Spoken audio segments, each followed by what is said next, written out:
Quote, "In my bag here, I have a foolproof method for controlling your black slaves.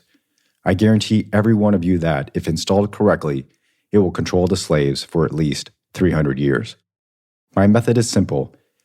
Any member of your family or your overseer can use it. I have outlined a number of differences among the slaves, and I take these differences and make them bigger. I use fear, distrust, and envy for control purposes. These methods have worked on my modest plantation in the West Indies and will work throughout the South. Take this simple little list of differences and think about them. On top of my list is age. The second is color or shade. There's intelligence, size, sex, sizes of plantation, status on plantations, and attitude of owners, whether the slaves live in the valley, on the hill, east, west, north, south, have fine hair, coarse hair, or are tall or short. Now that you have a list of differences, I shall give you an outline of action. But before that, I shall assure you that distrust is stronger than trust, and envy stronger than adulation, respect or admiration. The black slaves, after receiving this indoctrination, shall carry on and will become self-refueling and self-generating for hundreds of years, maybe thousands. Don't forget, you must pitch the old black male versus the young black male, and the young black male against the old black male. You must use the dark-skinned slaves versus the light-skinned slaves, and the light-skinned slaves versus the dark-skinned slaves. You must use the female versus the male, and the male versus the female.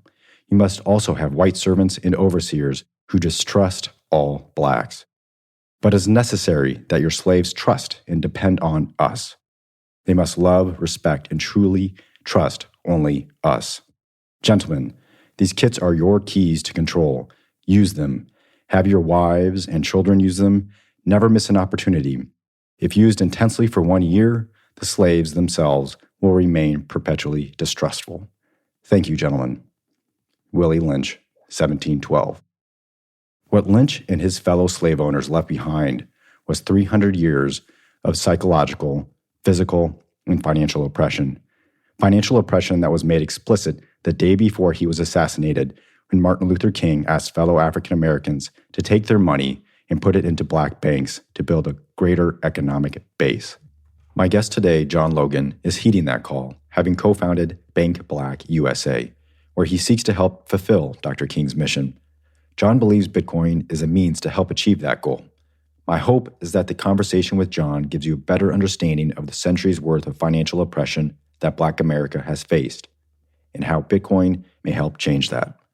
As always, thank you so much for listening.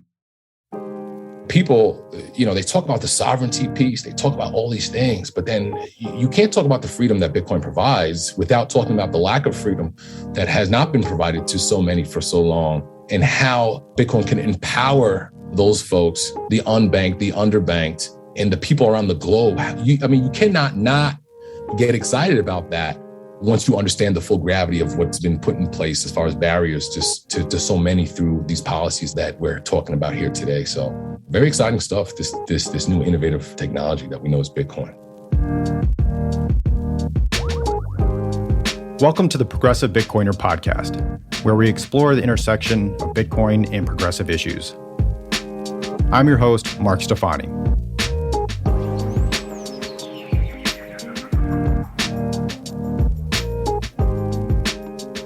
All right, Jon Logan, thank you so much for joining me on the Progressive Bitcoiner podcast.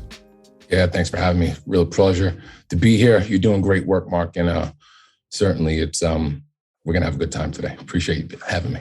Absolutely. Well, I know I speak on behalf of many people and that we value your contributions to the Bitcoin space. So thank you for being here. Yes, sir. Thanks. Please tell the listeners a little bit about yourself, both personally and professionally. My name is Jonathan Logan, and by way of profession, I've got over 20 years in the fire service here in New York City. And a little bit about the nonprofit work that I've been doing over the last, I say, 5+ years. The not-for-profit COWRE, which stands for Cooperative Wealth Reinvestment and Empowerment. One of the first initiatives was Bank Black USA. I know we'll probably talk a little bit more about that a little bit later. I'm just someone who wants to do some good advocacy. I care about people deeply. It's probably because of my upbringing in the church, and I just can't wait to dive into some of the stuff you got prepared here today, man. Yeah, well, let's do it. Talking about your project with Bank Black USA is the primary reason I brought you on the show. So let's get right into it. Tell us more about Bank Black USA, how it started, its mission. Sure. So basically, Bank Black USA, it builds on a larger Bank Black movement that started about probably back in 2016, right after a series of very violent police shootings in the Black community, unarmed Black men. And so at that time, there was a very well-known entertainer, Killer Mike, who became like the unofficial, official spokesperson for this Bank Black movement. And so we noticed people wanting to do something, people wanting to really do something meaningful as far as how to respond to this. And so me and a couple of the co-founders, we met very organically online, and all of us, of course, very concerned about what was going on. And me being one who was always very passionate about my consumer dollar, how it's spent, and not wanting anyone's hands in my pockets, if you will, I always tried to leverage my money. And so me and the co-founders started talking online about what could we do.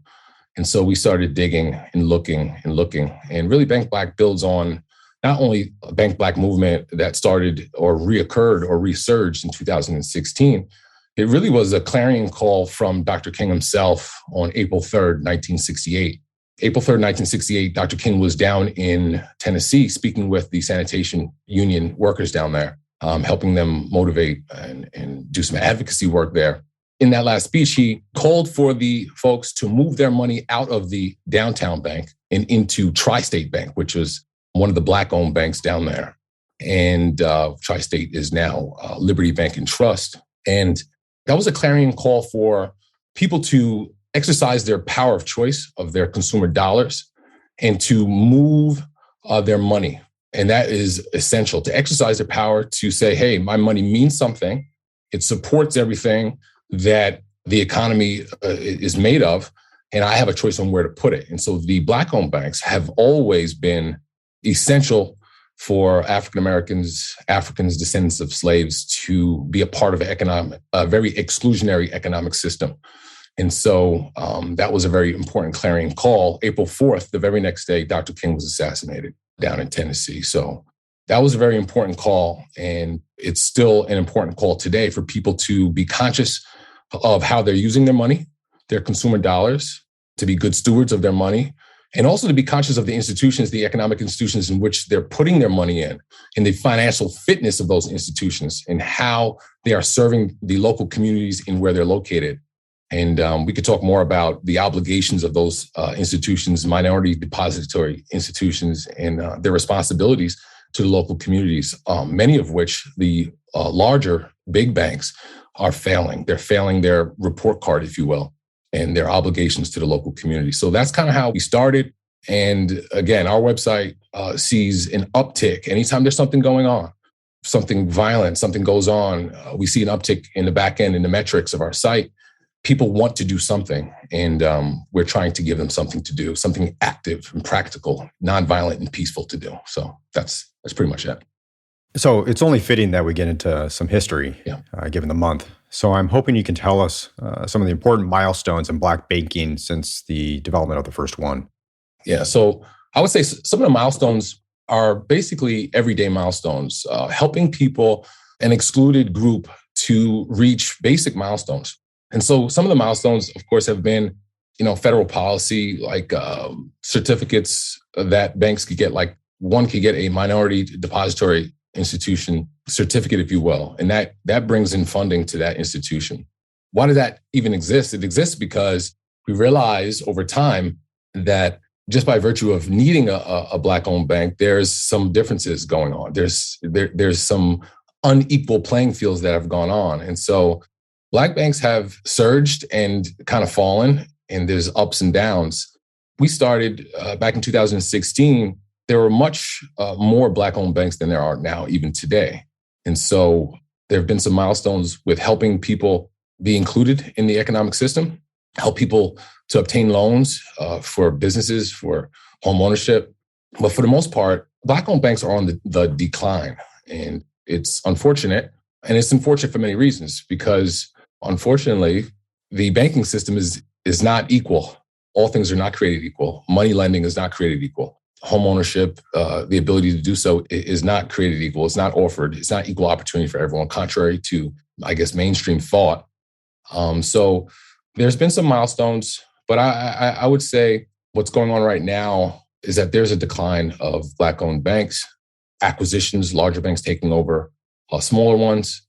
But the need for an institution that helps folks obtain the basics, the basic American dream, if you will, is essential. And so people have to know about their options and exercise their options. So I think it's important. I think it's critical for people to understand. So getting a bit more granular on that, Yeah. Why is there a need for Black banks? Why is the need for it not been fixed by other means? That's somewhat of a loaded question. We could branch off and talk about so much when it comes to that. There's a need because we know that there's a lot of ugliness that have, of course, gone on with the history here in the United States and around the globe. We can get into some of the unfair lending practices. We can get into so many of the ugliness of our history. And when I talk about the ugliness of our history, I think it's important for people to understand the history, the ugliness, to recognize, to commit to that process of understanding those truths, and so that they can get to a point of reconciliation. Well, I think we should get into those details. Sorry to interrupt, because I think there's sometimes a misconception within communities where if a different community wants to start their own institution, company, organization, movement in any capacity, there's this automatic question of, why do you need to do that? Why do you need to have your own thing? And so I think understanding the historical importance of Black banking is paramount here. So I appreciate your input on this. It is paramount. And just so you know, and that's a good point that you bring up, that banking Black is not something that happens in a vacuum. Like, all cultures do it. If you go to any neighborhood, you'll see banks that are laser beam focused on whatever demographic is there. So this is not something that is new as far as practicing. Groups, cultures have come together and said, we want to be able to go into an institution that is familiar with our lifestyles, which is familiar with our culture, is familiar with the needs of the people. And so Black banks have a particular interest in serving a particular demographic with particular set of problems, of challenges. And so we could talk about those, but I think for the most part, if we understand history, and history is so broad, and it's unfortunate that the education system here has really done a poor job in dealing with those truths. So this podcast, Mark, would be a lot more than we could cover if we got into that. But Black banks are essential to helping folks become included, helping folks buy homes. I could talk about the Federal Housing Authority not providing folks with federally insured home loans and how that affects the African American in comparison to other groups. Just a quick reference here. This is a book written by Mr. Richard Rothstein called The Color of Law. And it explains exactly what I'm talking about, because we know some history, right? We know that people were treated unfairly, but sometimes we don't understand the legacy effects of that. We don't understand how the legacy of slavery, how the legacy of segregation, how the legacy of Jim Crow, how that plays out to right now. And so, earlier we talked about Dr. King being assassinated in 1968. I was born in 1978. So what does that mean? How many things have really changed over that period of time within a 50-year time span? Not much. And so let's just talk about getting a home loan that's federally insured as opposed to a different loan product that's not. Okay, so let's talk about equity. When you own a home, of course, and these are basic concepts for some, not for all, because there are certain people today that still struggle and generationally not even owning their own home. And we know that home ownership, single-family home ownership, has always been a direct line to generational wealth. And so one could get a federally insured home loan, and over the course of time, one could build equity in that home. And then, of course, borrowing against that equity to hedge against economic downturns, to send your kids to school, all these things, or to bequeath that wealth on to your family when you pass is always, that's like That's a basic thing for some home owners. That's a basic thing for some families. If you don't have a federally insured home loan and you're dealing with some high interest rate, you may never acquire any equity in your home.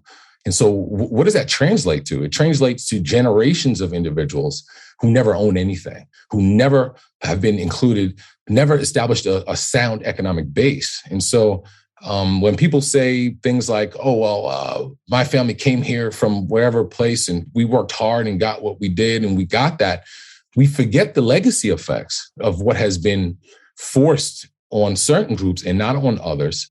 The starting line being different for certain groups, mainly, and I'm talking about African Americans, unapologetically talking about the strife and oppression of the African American, and the descendant of the slave. This is a huge setback. So we must deal with that, commit to the process of truth, understanding that, and then deal with the legacy effects going forward. Because if one cannot establish an economic base, you don't have anything. We're talking about ownership of property, being able to store value has been offered to many, many, many, many, many groups. And I'll end the thought process on this. In 1860s, millions of acres of land was being given to the European settler, the European immigrant. But on the contrary, nothing was given to the African who had been here for 244 years and had been brought here involuntarily. And nothing was given to them to establish an economic base. And so what is the legacy effects of that? You know, what does that translate to over time? That difference in starting point, I would argue to say, and I would welcome any healthy, respectful discourse to try to go through that thought experiment to get to a point where you can have an aha moment and finally see. And so that's why I appreciate discussions like this, because, you know, we can get somewhere with people who desire to want to have these conversations to help educate people. So hopefully that broke down a little bit. But there's so much more, Mark. There's so much more we can go with that. I want you to continue with that thought process. And I'm going to tee you up here with a quote from Booker T. Washington, who said that owning a home and having a bank account would allow for a Black person the, quote, enjoyment of all his rights. So do you believe that financial stability, the accumulation of wealth, is the foundation by which the Black community can obtain all his rights? Sure. That freedom that Washington is referring to here? Yeah, for sure. And you know, Booker T, of course, is quoted time and time again, and his thought process, his ideologies, and his philosophies are sound, time-tested and proven. But yeah, property ownership, being able to store value, I would agree. It's definitely a way to generational wealth. And if we don't even believe or agree with Booker T, let's just look at other groups. How have they been storing wealth over time? What have they been doing? And so it's been home ownership, property ownership, and it's been starting a business. And so we have to understand the laws that have been put into place here in the United States that have excluded groups, have excluded the African, the descendant of slave. And what are the legacy effects of that? And so absolutely, property ownership is essential. It's essential. Starting a business, being able to get access to the funds, the support, everything that supports someone, an entrepreneur who's going into business is essential. And we have to look at all the barriers that have put into place that have caused people to be able to enter in. And, you know, a lot of times people don't want to really deal with that because it's very difficult to take away someone's position or stake in the fact that they've worked hard. And when you break down those things, it's very uncomfortable for someone. It's uncomfortable for someone to believe that they had an advantage. And so I think a lot of times why people resist these thoughts is because they feel it's a personal attack on them and their ability and their philosophies built around everyone being able to work hard. But I would say to that person who's so protective of essentially their privilege, protective of their thought processes that is surrounded around them working hard and their family legacy, which I totally respect, if they would just learn history, and I'm not here trying to give it to them. I'm not the one that should be giving it to them. They need to go to those same institutions that failed them in teaching them to find that out. If they would go there and learn, they would have a different train of thought. And I think that it's done by design. This change and switch of narrative of how things came to be, and it really drives wedges of divisiveness in a real terrible way, a real nasty way. And so we have to do better at educating people. But property ownership is essential to generational wealth. We know it. Even if we don't agree with Booker T, it's a strategy that's been used from the beginning of time. And so we have to allow for more people to have that if we want the economy to change and if we want people to really succeed in a real meaningful way. It's hard to pull yourself up by the bootstraps when you don't have the boots, right? You said it, man. That's it right there. I mean, it's a real cruel jest to suggest to someone that you should do such a thing when you don't have any boots. So many people, by the millions, as far as Africans and descendants of slaves, have been left bootless. And that's a really cruel jest. It's a mean thing to say, but unfortunately, people just don't know. And so I would also add that we're not trying to remain in the past. I'm not getting people to be stuck in the past and to be angry and to have this chip on their shoulder. I'm calling for people to be educated, to be truly educated and to really commit to a process of truth and then be emancipated from that and then reconcile. Brian Stevenson, the Equal Justice Initiative, everything on the issue of race and race relations has already been said. I say that time and time again. So nothing I'm saying here is new. But he talks about dealing with the past, and we haven't really come to grips here, at least not in the United States, with the ugliness of our past. And you can go to other countries. You can go to South Africa, and you can't go anywhere without seeing the monuments that are paid to apartheid and understanding what that is. They've begun to grapple with that. You can't go anywhere in Germany without seeing people grapple and understand the effects of the Holocaust. But here in the United States, we're so resistant to understanding those truths and the legacy. So it's important. Right now, what we're trying to do and what you're doing, Mark, which is so critical and I appreciate, we're here educating people. We're not trying to force anything down people's throats. We're not trying to get people to be angry.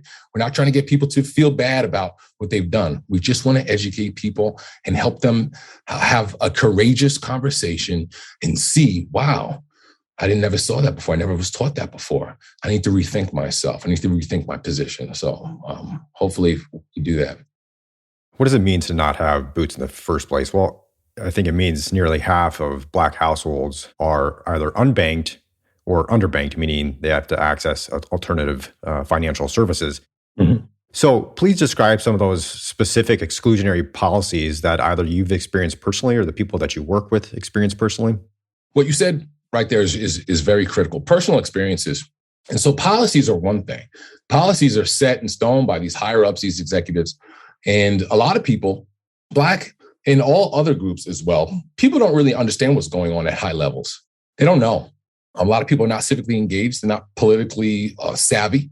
But what they do understand, they understand very well their lived experiences. They understand what it feels like to have their home appraised. And it appraised, strangely, for hundreds of thousands of dollars less than another home in a different area with different demographics. And this is not the paranoia of my mind. This is highly documented stuff here. Just like how we say in Bitcoin, don't trust me, verify.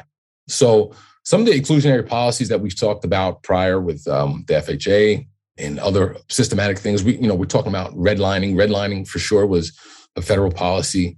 If you don't know anything about redlining, this podcast, this session here is way too brief in order to really talk about that in a real meaningful way.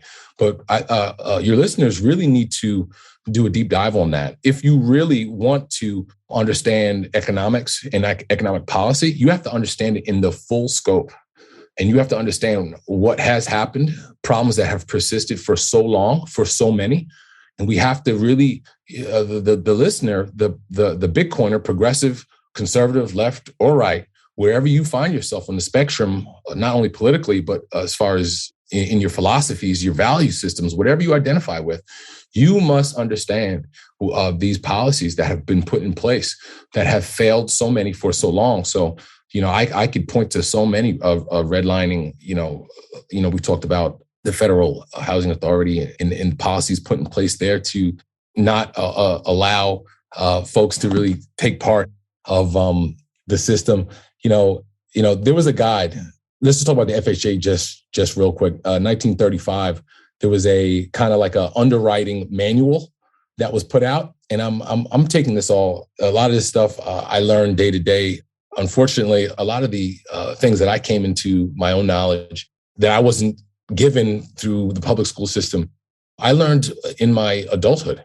And so I'm learning every day, just like with Bitcoin. I'm learning every day more about economics, and a lot that has affected economics. And so a lot of the underwriting and the manuals that were put out by private real estate agents that were working in conjunction with the FHA, they were charged to stick to very strict social and racial, guidelines.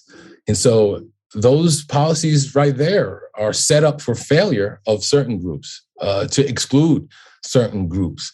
And so one must do a deep dive to really grasp the magnitude, the gravity of the things that have been put in place to set people behind. And once you understand that, I think you have a deeper love for Bitcoin, things like this new innovation, this new technology.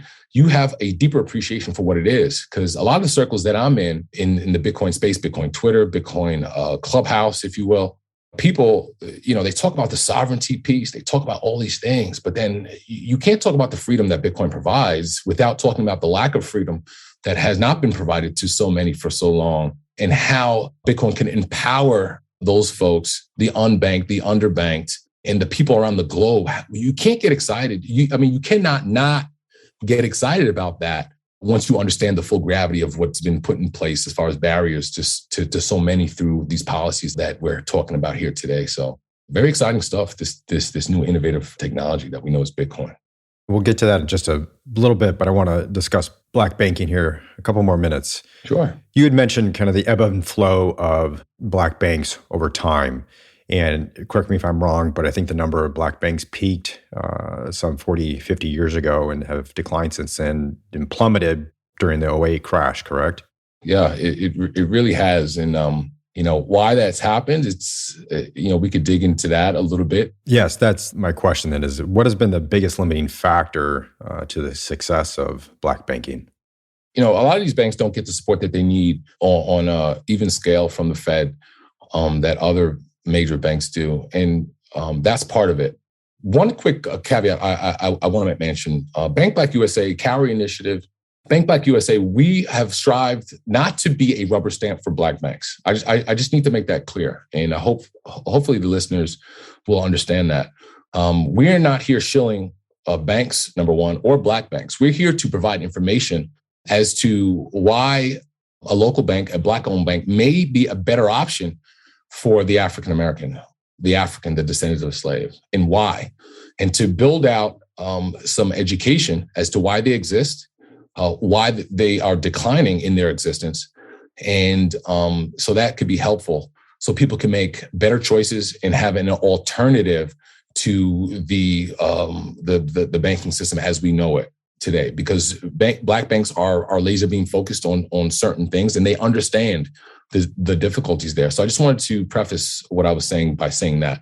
But there are many reasons why there has been a decline. And I'll be honest with you, if you go to a lot of these black-owned banks, and I've had conversations, I've hosted spaces, Twitter spaces on this and in other forums. A lot of times it's either the aesthetic, you go online and you see, how the bank looks, the upkeep of it, and the upkeep of the website. And a lot of it is aesthetics, because we know with everything, marketing and advertising is a thing. And people will go and be attracted to something that's quote unquote sexy for them. It looks good. It feels good. And we know when something looks good, feels good, it usually performs well. And so a lot of it is aesthetics, I think, from what I've seen. An unsolicited plug to the Bank Black USA website. It's phenomenal, by the way. Thank you very much. We did a 14-week build out with a company by the name of Instrument. It was like a retreat. Wonderful groups of people over at Instrument. Quick shout out to them. And I've even been told, by the way, hey, I would bank if this bank that is local to me, this black-owned bank was local to me. If it looked like your website, I would probably go there. So Thanks for that acknowledgement. I appreciate that. But so the aesthetic of it is one thing. The marketing in any industry is important. And so the marketing aspect, the advertising is something that people are drawn to. And so maybe the marketing budgeting for that is not there. Certainly One United Bank, which is the largest Black-owned bank in the U.S., has probably more funding to do that. And maybe some of the listeners have heard of One United. So is funding a big part of the lack of success? I would say funding is part of it. Everything comes down to funding. I mean, Mark, everything comes down to economics funding and how they budget their resources to have a presence. And so also, this is the point, the critical thing. A lot of it is the stigma that's put on Blackness. And that is on the minds of everyone. No one wants to be part of the losing team. And this applies across the board, not just for banking Black. If you tell a Black person, hey, go to a Black-owned bank, they're probably right away in their mind, they're going to say, oh, well, is there some type of deficiency there? Is there some type of lack? And that is because the stigma that's been put on Blackness. So, we talked about pulling one up by their own bootstraps. It's a lot of factors that play on why people don't want to be associated with something that is Black-owned or Black-run, or is targeting Black people in their success and their upliftment. And that is the stigma. Everything Black has always been put a bad stigma. It's in our cartooning. It's in TV. It's in everything. There's the boogeyman. Everything's Black. And so this is a stigma that's been put on Blackness overall that really does a really daunting thing on any market, not alone banking, to be able to strive ahead. That's a good segue into my next question. In your experience with Bank Black USA as an African-American, your friends and family, how has the lack of financial services and the ability to access banking affected Black America's relationship to money? And you can speak both personally and generally if you want. Yeah. Mark, I think that's at the core. Having fair and equal access, essentially freedom, is at the core of an individual's ability to succeed. And so to be able to grapple with why we want to restrict as a nation, why we restricted certain groups from being able to, be economically sound is something that we have to deal with because it's the truth. It happened, okay? But the legacy effect of that and where we're at now, fortunately, my parents growing up, they were rather civically engaged. I went to vote with my mom and my dad sometimes. And, they told me which knob to pull down and all of that. So my parents owned their home. So I was fortunate. Was I taught the process of owning a home? I would say no. Was I taught banking and credit worthiness? No. And so this relationship with money, this know-how, if you will, is not, these conversations are not had in, and I can't speak for the entire Black community. I don't propose to do so. So a lot of what I'm talking about comes from personal anecdotal testimony and experience.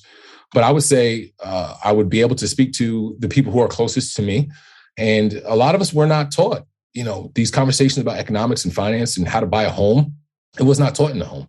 And I would say the cause of that is because certainly maybe their parents never owned their home and they're renting, and their parents' didn't have access and they were renting. And so the people who you're closest to, family, friends, you're probably going to, sometimes you have token individuals.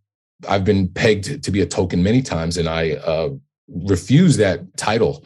And I think all Black people who have made it, quote unquote, or achieved any level of success, never accept that token framework. But I would say that the access to money and the conversations built around that it hasn't been there for certain groups. And so friends and family, the lack of financial services, the lack of understanding the power of their consumer dollar and access to banking, it's the relationship with money is, let me get it as quick as I can, and let me spend it because I earned it. And of course, we're talking about time preference here, right? I earned it. I worked hard. It's so hard to come by. I'm going to spend it as quickly as I can because, I worked hard.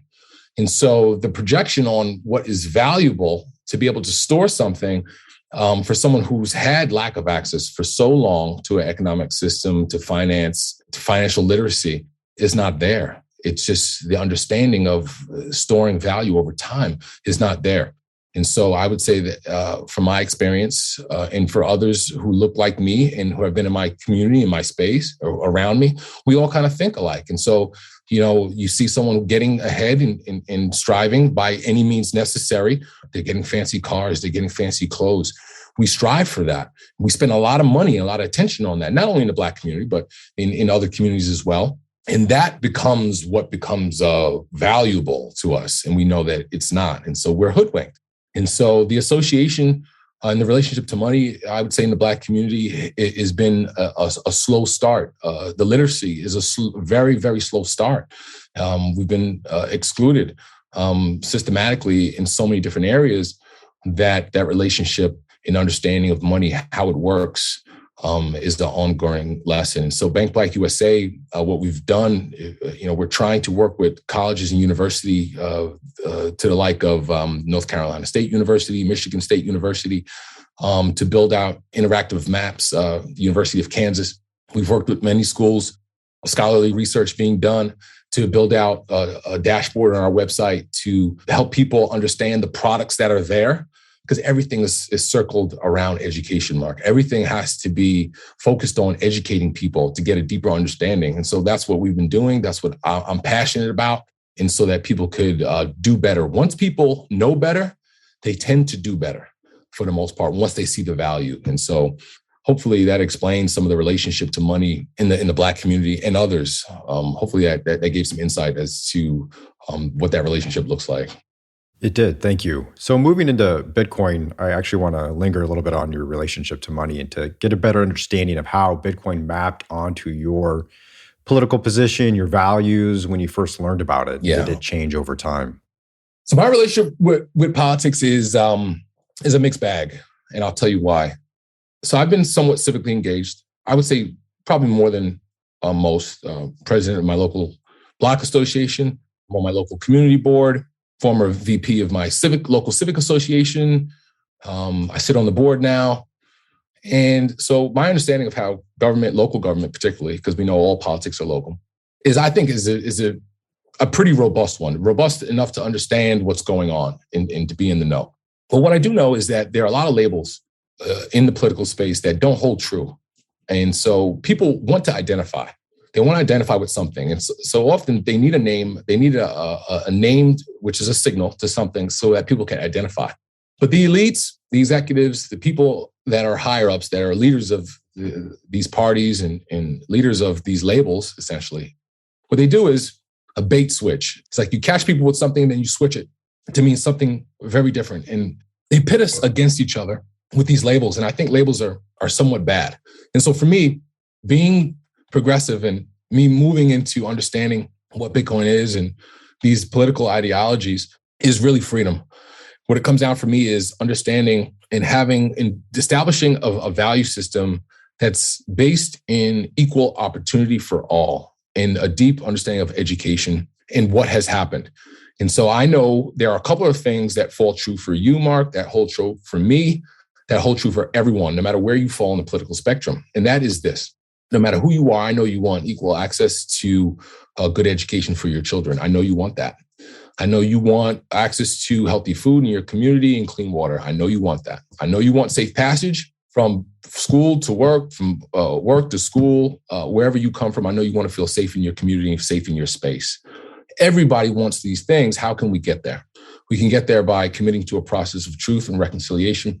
We can get there by acknowledging that there's some things that have happened where people were excluded, and how can we create something, innovate something that will be better. And I think we have that now through Bitcoin. But for me, when I'm under this label of progressive, I want to acknowledge that I acknowledge what has happened in the past. I acknowledge that, there's a lot of dog whistle, a lot of rhetoric that doesn't hold true, that doesn't translate all the way down to the everyday person. And I consider myself a poor, working middle class, whatever you call it, poor person trying to just stay alive. And I recognize now that there's something better. I want to progress past what hasn't worked for so long for so many. And that now that there is something better for me, better for you, better for all humanity. And it levels the playing field and steadies the goalpost. And I think that if we would all press for that, but all acknowledge what has happened, I think we'd have better adoption of this new technology, and people will come into it. But I could talk a little bit more about the policies and the policymakers, incumbent legislators that are in place that and what they're faced with. I could talk about a little bit about my mindset on what those folks are having to grapple with in order to get this technology out into the hands of people who could best use it. That's a whole nother conversation probably. But if you're willing to go there, Mark, I'm willing to attack that too. Specifically about Bitcoin? Yeah, people in government, what they're trying to do is protect government, right? And so they have an obligation as representative style government, which we have a republic, whereby we use this democracy to work what we have. They're trying to protect government, and rightfully so. The economy collapsing, a lot of things will get really bad before they got good again. So they're faced with doing that. But then on the other hand, we have Bitcoiners, and we have people who care about the freedom of the individual, self-sovereignty, the ability to own with no intermediaries, without being censored, without someone being able to infringe on that.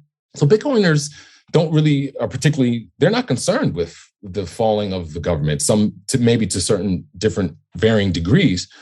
So there's a big difference there. But again, people in government, they're like, I don't care about Bitcoin. I don't care if Bitcoin succeeds.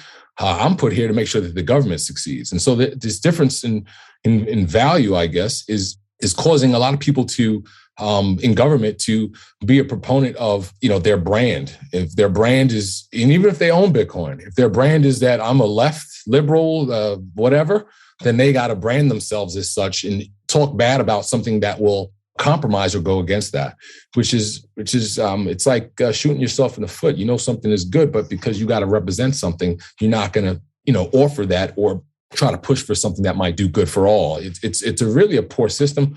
I think, especially under the mask that we are in this representative style government that's supposed to represent the interests of the constituent, of the individual. It's really a bait and switch. It's a terrible thing. That's why there's so much deep disenfranchisement in the Black community, I think, in other communities. They don't trust. How do you trust something that for so long hasn't worked for you, number one, and for which there is no proof? Oh, yeah, this is good. It's going to work. It's going to work. But yet, your lived experiences every day, it's not working. So there's a lot going on there, Mark. A ton of stuff that we could dive into. Absolutely. That's a very important point, and brings me to why you think Bitcoin is part of the plan for financial freedom for Black America. What is it that Bitcoin offers that you don't see available elsewhere? Yeah. This is an important point that I think people who understand Bitcoin really stand on, and those who do not need to really start really taking hold of. The value proposition, and I'm not talking value in US dollars, the value proposition in Bitcoin is the fact that we can own something that no one could take away, and that we could that can scale across time and space. For example, if you own prime real estate in Manhattan, downtown Manhattan in the 1920s, right, you would understand that that's very valuable, and you would hold on to it till now. You would never give it up.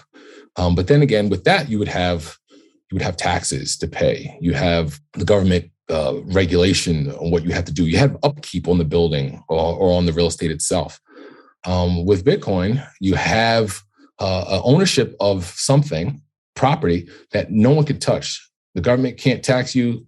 In essence, if you sell it, there's a capital gains that you have to pay on that, which is, in my opinion, good because it further validates that Bitcoin is property.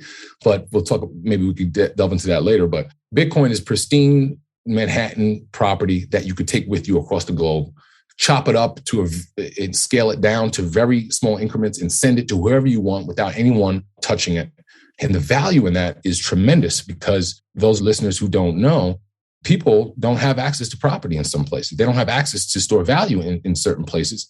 And that ability to empower the individual is a life-changing event. It may not be for you, or it may not be for us in first world spaces, but the value to that of someone who is unbanked, the value to that to someone whose currency, the monetary currency is being hyperinflated, to be able to store something that's stable is life-changing. And so we are so privileged here in first world places that we don't understand what it is for someone to have currency being hyperinflated, currency that the government will say, bring these denominations of currency into our bank by 12 o'clock tomorrow, or else, you lose it, or your bank account's frozen, can't get access. You're running some type of campaign, you're doing some nonprofit work or something, and the government doesn't agree with it, and they shut down your bank account. This is the type of control that is in our legacy banking system. We can go on and on. Legacy payment rails, the Western Unions of the world, tremendous off the top fees there. We're talking 5 to 7, 10-day settlements. We're talking global remittance payments settling instantly at fractions of the penny. This is tremendous technology offered to people who are sending remittance payments back home. This is tremendous. It's a game changer. So this is very important. Have you heard any specific concerns or critiques of Bitcoin that come specifically from the Black community? Great question. It's tough. And I know I cannot be, again, I've said it before, I can't be the spokesperson for the Black community. But what I can do is I can be a spokesperson for common lived experiences in the Black community. That I can be a spokesperson for, because those things are relative. Those things are unique and dynamic. Some of the sentiments, again, are distrust. We don't trust it. People who are hard to come by their money and they finally get some, Mark, they are not going to be so quick to trust something so different that they don't even have a really good understanding of. And so what I can say, it's particularly challenging or uniquely challenging, I would say, better language there, to try to orange pill or try to get someone who just came into some money to try something new that's quote unquote better. That's a particular conversation to have. Disenfranchisement runs very deep in the Black community, reasonably so, for many of the reasons that we talked about here today. And so whether you have some type of political position and value that you had when you first learned about Bitcoin and how that mapped differently and how that changed over time and how your perspective changed over time, that is different for everyone. And it's particularly different for Black folks, persons of color. I don't like that term, but I'll use it here because it's helpful that to understand that the lack of financial literacy runs common to certain groups. I particularly work laser beam focused on the African Black community, descendants of slaves. Why? Because that's what I feel most empowered or most able to do work in. And so, yes, there's tremendous disenfranchisement, but people are trying to adopt. There's tons of noise in the space. I do my best to help people have a healthy understanding of what Bitcoin is as the gold standard, if you will, of crypto assets. But it's a challenge in the Black community because there's so much noise. They're talking about all these altcoins and other three-letter. I don't even like saying that three-letter thing that's art in the crypto in the digital space because it's such a distraction. I'm not saying it's not good. There's so many people, activists doing tremendous work in the space. Athletes, John Carlos and Tommy Smith, 1968. Mexico City Olympics. They won the first place there. He's got a project out that's awesome. So I can respect what's trying to be done here, but there's so much noise. And if we would do better at trying to give people real financial literacy, I think it would be more beneficial. Again, my understanding of Bitcoin, it started out as a curiosity about this internet thing, internet money, and then it rolled quickly into understanding economics better. Is trust then one of the elements by which you talk about Bitcoin with members of your community? Do you say this is a trustless protocol where you don't have to worry about the things that you used to with other traditional banking systems? Yeah. Trust is a fleeting thing amongst myself. I don't, even in my profession, I don't trust until I go to a fire with you. You're a nice guy or gal, but I can't trust you with my life until I know how you act under certain situations. So trust is, just to preface what I'm saying, I do talk about trust a lot. Trust is difficult, especially when you've been told something works here, but it just does not work. And especially over generation, over time, it just hasn't been working. And the effects of that are so clear. So I talk about trust. Bitcoiners talk about don't trust verify so much. And I get into that. Hey, you don't have to trust anyone. But again, when you've been programmed to get something and spend it quickly because you worked hard and you deserve it, and get it as quickly as you can because life is short. When you are plagued with this mindset and these type of philosophies, it's going to hurt everyone, and particularly it's going to hurt Black folks because we're already starting so far behind as far as wealth accumulation, as far as value accumulation. This is different from the spending power. I mean, again, these are not my stats. This is, it's been verified and just tons of stats out there. We spend a lot of money. We just don't spend it, amongst in our own communities, whereby it kind of circulates again. And there have been, the Black Wall Street, affectionately known as Black Wall Street, which we know as the Greenwood section of Tulsa, Oklahoma. We know that as a thriving Black community where there was doctors, supermarkets, attorneys, everything was there. That was uprooted by a terrorist attack by the KKK and supporters, burned to the ground. And Tulsa was not the only town. So again, I talk about trust a lot, but when you know that you're going to be possibly derailed by something that is so powerful, you want to get money, accumulate it fast, and spend it on things that are not really holding any true value. And again, I don't want to broad stroke the Black community. I want to be very sensitive to the fact that there are people who are very knowledgeable and do well with their finances. I like to believe I'm one of them. I'm still learning, but there are unique challenges to every group. And, I'm doing my best to educate folks to help them be more financially prudent, financially conservative, and help change people's time preference. Because Bitcoin, what it does is, or a better monetary policy, a monetary system, it changes time preference. It changes behavior. And so that's important. It's something I do talk about. Trust is something I do talk about. But Bitcoin is a little bit technical. And if you don't have it, that's also somewhat of a challenge too. One of the things that I've been seeing counteract this discussion with regard to how Bitcoin can help more marginalized communities is a pushback against Bitcoin. Often crypto is used. I don't want to get into a debate about crypto versus Bitcoin. Yeah. But even here recently in the New York Times, Paul Krugman says that Bitcoin crypto is being sold to the most vulnerable, right? Crypto is taking advantage of the most vulnerable.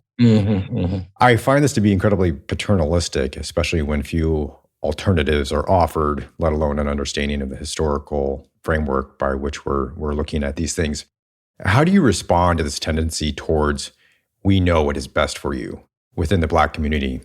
Very pervasive, insidious. Great question, Mark. You've done a good job of toning into to these signals and calling them out. And I think that's important.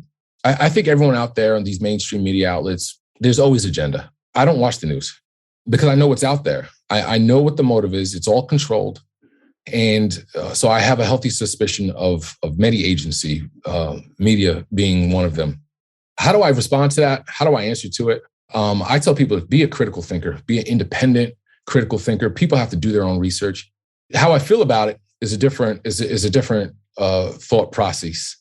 I feel that it does no good for anyone, let alone the Black community. People telling you what is good for you. People have to come into what they value in their own time.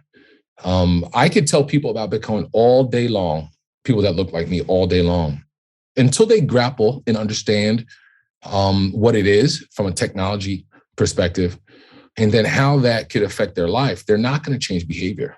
They're just not. That goes for any human being. But there are particular barriers to understanding. And I'm not talking about cognitive understanding. I'm just talking about people they understand things differently based upon access to education, time and place. There's a lot of different things. And so I'm familiar with what goes on in the Black community because I'm a part of it. And so I feel best I could serve and help people in down that vein. But, I think it's terrible when, people make these assertions publicly. They got big platforms.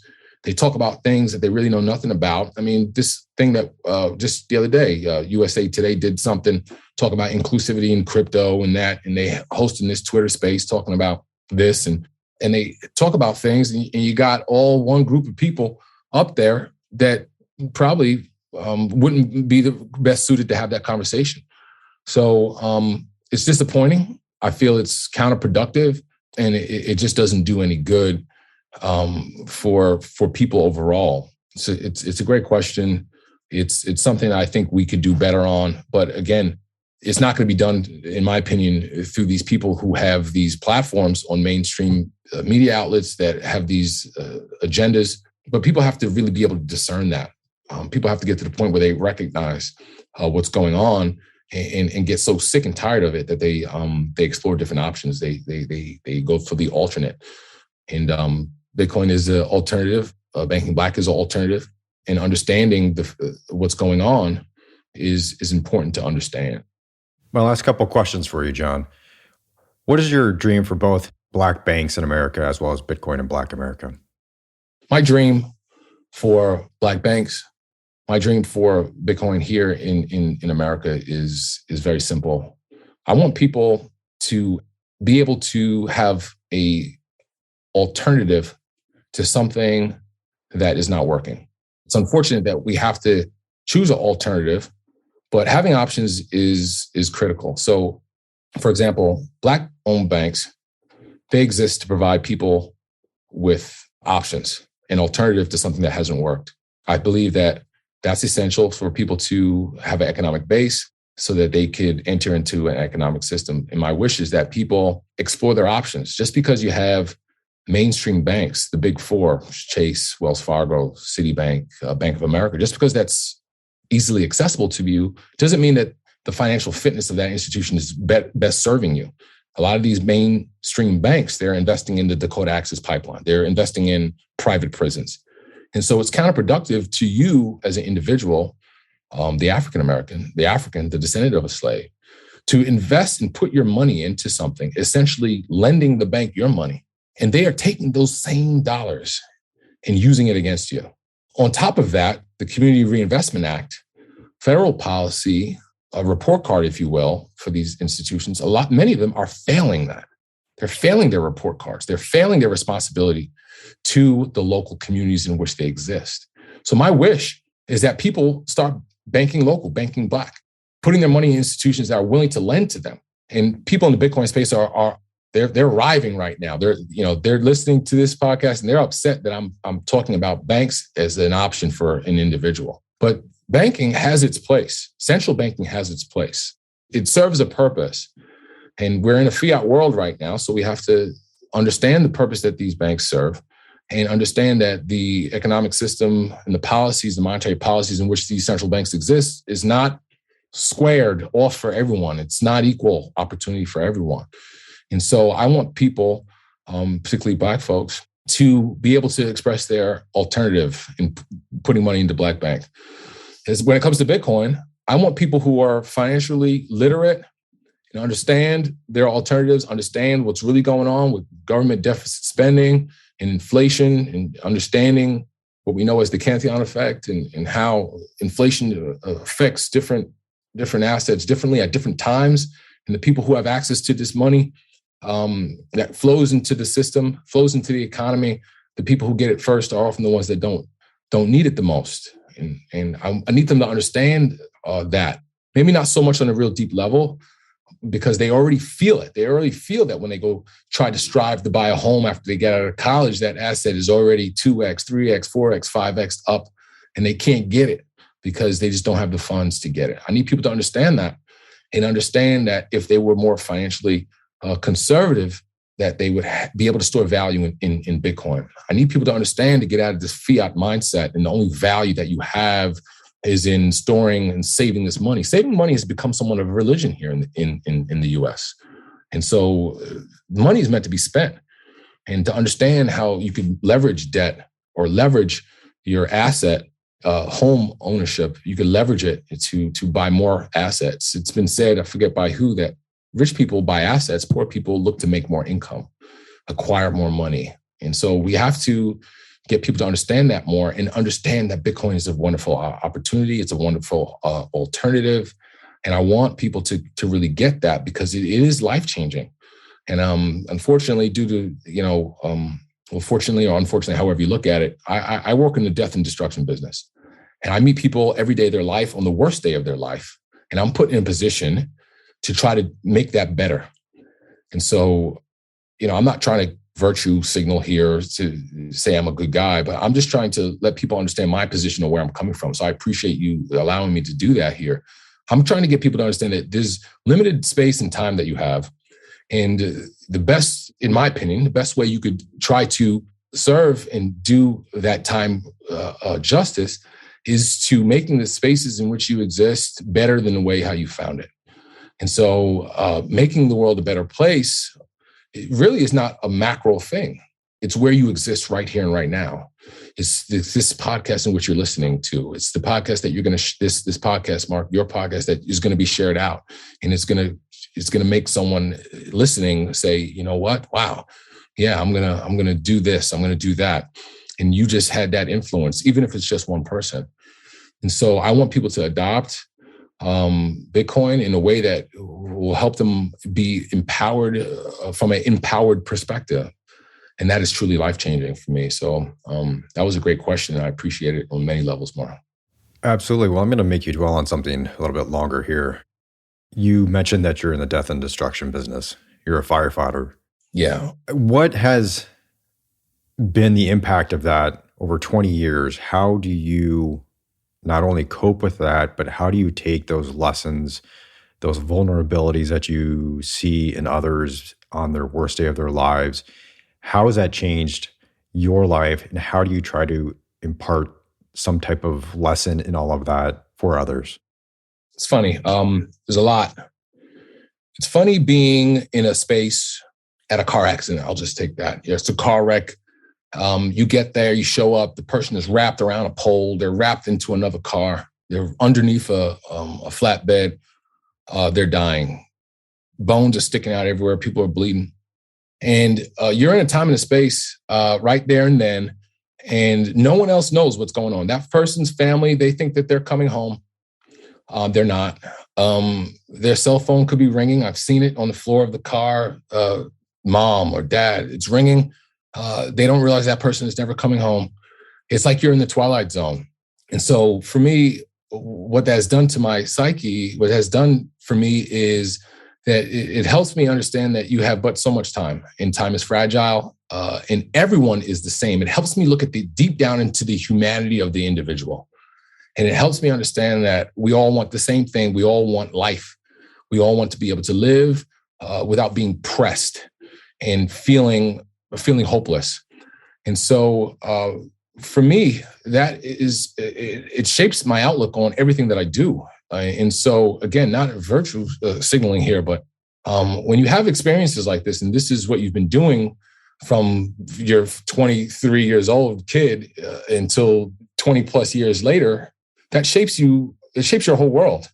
It shapes everything. You see everyone as being very fragile. So how does that work? My philosophy on how I move forward. It's like I realize that not only is time is precious, but everyone really is susceptible to the same things.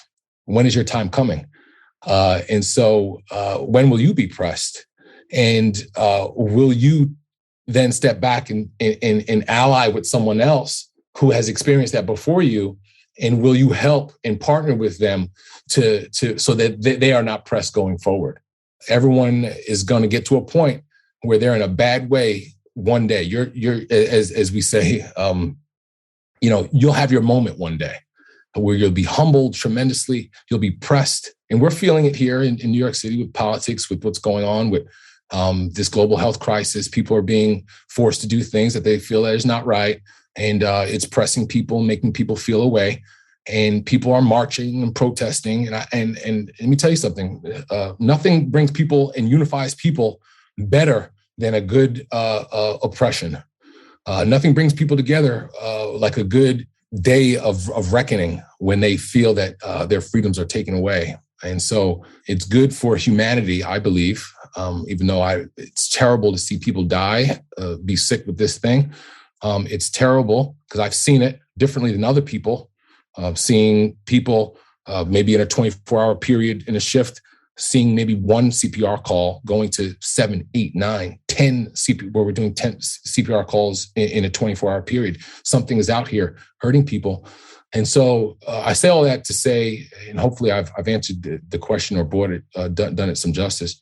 All my experiences have come to help me realize that we have limited time to do good, limited time to help people understand that there's a better way, and limited time to help people to work together to make sure that other people are better off. And so it's a beautiful thing, this innovation, but we have to make sure that we're very sensitive to the thoughts of others and the circumstances of others. And I know that's not a really popular thing to do. People are just, there's so much divisiveness, and I think I'm hopelessly hopeful that we'll be able to get together on many different levels, across many different spectrums, and see each other eye to eye and have courageous conversation. And Mark, you're doing it, and I commend you for that. I thank you for what you're doing, and kudos to you for all that you're doing, man. I appreciate you very much.